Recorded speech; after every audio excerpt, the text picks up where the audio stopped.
राधे राधे महाराज जी। महाराज जी, ऋषि दुर्वासा जी और राजा अम्बरीश जी के प्रसंग में एक जिज्ञासा प्रकट होती है कि भगवत प्राप्त उच्च कोटि के ऋषि में भी ब्रह्म ज्ञान होने के बाद भी अहंकार जाग सकता है महाराज जी? देखो, भगवान जब लीला कराना चाहते हैं तो किसी में कुछ भी जाग सकता है। सनक सनंदन सनातन सनत कुमार में क्रोध जाग सकता है क्या?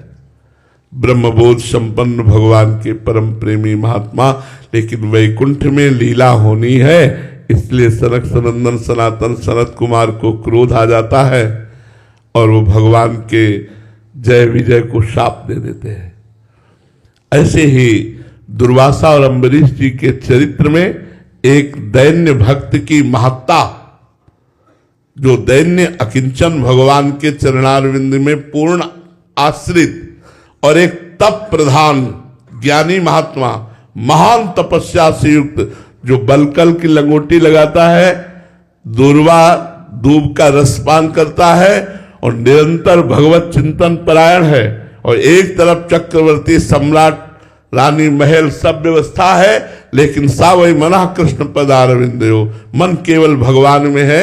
इसमें भगवान ने दिखाया कि तपस्वी ज्ञानी, इसे भगवान ने एक तरफ और दैन्य और समर्पण एक तरफ, तो वहां कहा अहम भक्त पराधीनो। अम्बरीश जी को भक्त संबोधन किया और द्विज संबोधन किया श्री दुर्वासा जी को।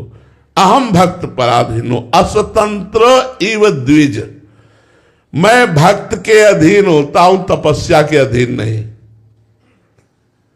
अम्बरीश जी की भक्ति के कारण भगवान के सुदर्शन चक्र ने परम सामर्थ्यशाली त्रिभुवन को शासन में रखने वाले दुर्वासा जी को पूरे त्रिभुवन में दौड़ाया, तापित करके। यहां भगवान के भक्त की अधीनता और दुर्वासा जी के तप के प्रभाव की न्यूनता, अधीनता में और तपस्या में कितनी न्यूनता अधिकता है, यह दिखाई कि भगवान भक्त के तो अधीन हो गए, कहा मैं अस्वतंत्र हूं। लेकिन तपस्वी दुर्वासा जी जब भगवान के शरण में गए तो भगवान ने कहा सुदर्शन चक्र से रक्षा अम्बरीश जी करेंगे, मैं नहीं, क्योंकि मैं अधीन हूं, अहम भक्त पराधीन हूं, जाओ अम्बरीश जी की शरण पड़ो जाकर। तो यहां भगवान की लीला दिखाने के लिए दो पात्र चयन किए, एक दुर्वासा एक अम्बरीश। ना कि अम्बरीश जी में और दुर्वासा जी में कोई कमी, होड़ में कोई ऐसी बात नहीं, क्योंकि दुर्वासा जी भगवान शंकर का स्वरूप है, साक्षात भगवान शिव के स्वरूप है, और अम्बरीश जी भगवान कृष्ण के प्रेम में डूबे हुए हैं।